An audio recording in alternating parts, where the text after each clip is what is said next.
Today I wanted to talk to you guys about changing it up, changing your play style. When you're playing a new map, sometimes the old style just ain't working. You need to be able to sit back, look at yourself, figure out when it's appropriate to change things up a little bit.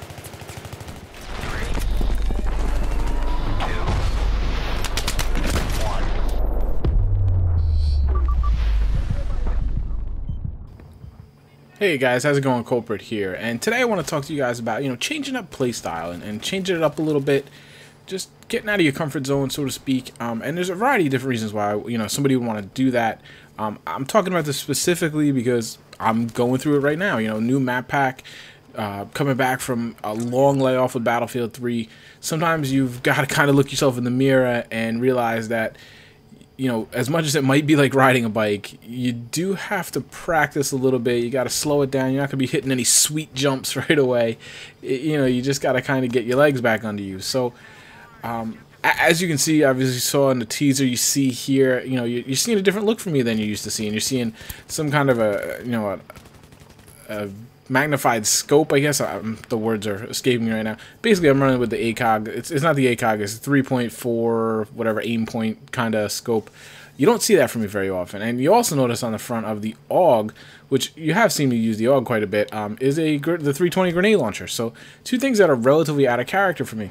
So what am I getting at? Well, the reason I'm using these two things is because I'm trying to... I don't know if I'm trying to compliment myself playing a new role, or by putting this equipment on, am I forcing myself to play this new role?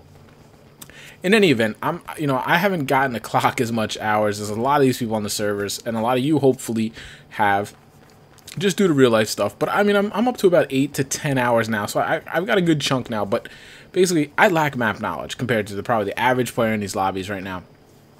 New maps, I'm very rusty, and as I said, you got to look yourself in the mirror and go, this isn't working. This rushing and running around, my Twitch skills aren't where they want to be. Like I mentioned in the other video, I'm learning a new mouse, which the buttons aren't the same, and I'm lacking buttons that I had on the Rat 7. I have a Death Adder now, so basically my keyboard's reconfigured, so I'm trying to learn that as well. I'm not where I want to be, so I decided that running around, rushing is not what I should be doing. So I decided to switch it up, and I'm going to play more of a tactical role. I'm going to play more of an Overwatch role. No, I'm not playing a sniper. No, I'm not playing a camper. Here's a good clip of what I'm trying to do. I'm trying to be the guy that defends the MCOM. So, when I play solo, the deaths hurt so much more. When you run with a group, and it's easy for me to find a group these days, but I still play at least half the time by myself. And a lot of that time, you have to play differently. When you have a crew and you have 3 guys rolling with you, you got a couple of them running medics, and you're in comms, it's so much easier to be aggressive. It's so much easier to take risks, because if you die, you're either going to get revived, or at the very least, you let them know, I'm down, stay alive, and you're respawning with the group immediately after, 13, 14 seconds.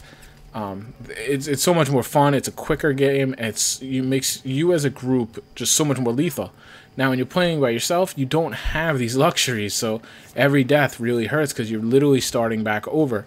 So when I play solo, especially now with the new map pack, I've decided to step back, slow it down, provide more of an Overwatch, more of a security role. Basically, I'm letting other people arm the MCOMs, and I am going to be the guy that keeps people off them, keeps them from being disarmed. In this game, in these maps specifically, it doesn't matter how good you are. I mean, I could take some of the best players I play with, and yes, they're going to be able to get up in there, arm that MCOM, fight off 4, 5, 6 guys, but they're going to die. And that's the way the maps are built. That's the chaotic, so many different places. Guys can literally fall in your lap and kill you. It's very hard to go on these long streaks on these maps, especially on an objective basis, because there's just so many people watching, especially some of these maps. I mean, people seem to insist on making it 48-man rush maps, which I hate. It just doesn't matter how good you are. It doesn't matter how much of a kill streak you went on. You're gonna go up, and your goal is to arm that MCOM, but you're probably gonna die somewhere in that transition, either getting grenaded on your way out or something like that. And that's just how rush works, with the ebbs and flows and the tides.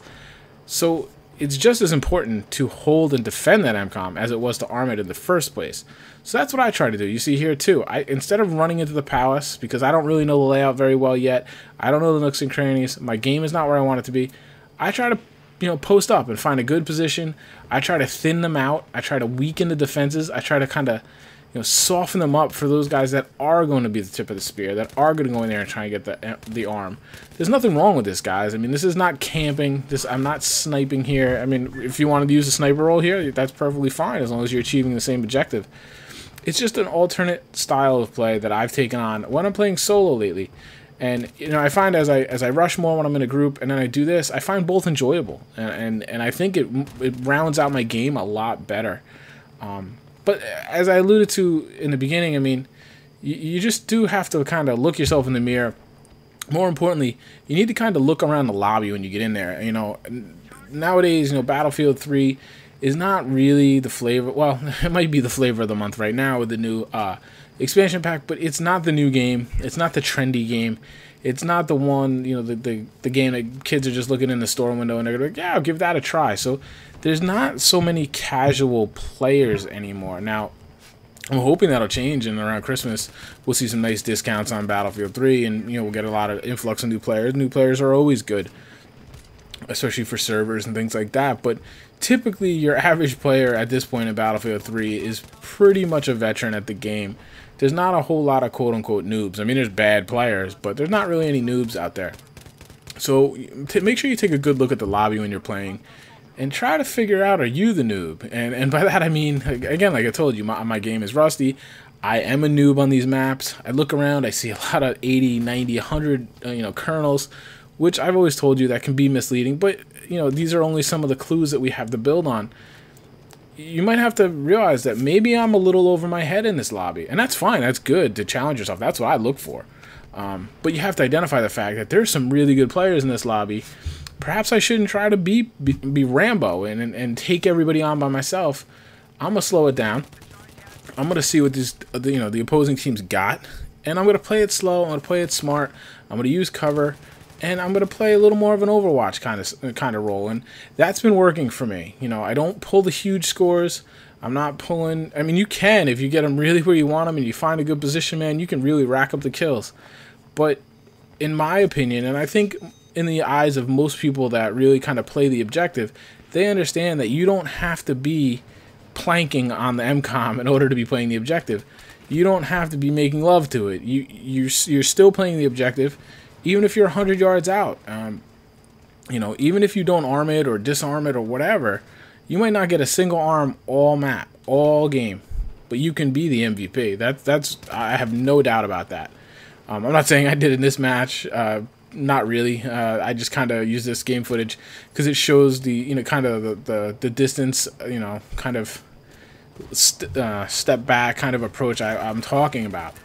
But clearly, the role of defender and the guy that softens up the defense and is able to lob that 320 in on the MCOM as 2 or 3 guys are going for the disarm, that is equally just as important as it is for the guy who initially armed it, if not more so, frankly.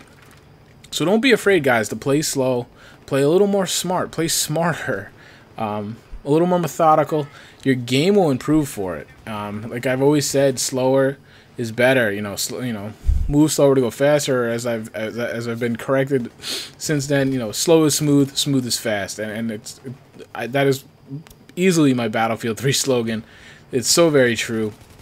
You're better to move methodically, move slowly, pick your spots then to rush. When you see an advantage, when you see an opening, take it. Don't just run around the map like a chicken with its head cut off. Don't think you're super rusher and going for montage clips, because the real players just laugh at those guys, and they just kind of go, yep, keep running at me. I'll keep getting you, you know? So there you go, guys. I just kind of wanted to offer up an alternate playstyle that I find that's working in these close urban environments where there's a lot of chaos, a lot of hecticness. Is that even a word? I'm not sure. So yeah, I mean, try things. Try things like some different sights for yourself. Try the 320. I tried that. To be honest, I'm not very pleased with it. I feel like it's been just so nerfed against infantry, which isn't bad. Don't get me wrong. That means other people can't use it against me. But it's been a while since I've really used the 320, and it sure is not what it used to be. it's clear that the splash damage has been severely nerfed. It's really only useful for blowing holes in walls, more or less, these days. You're typically better off, you'll see right here in this little clip, you're typically better off just using your rifle and trying to get them with the bullets.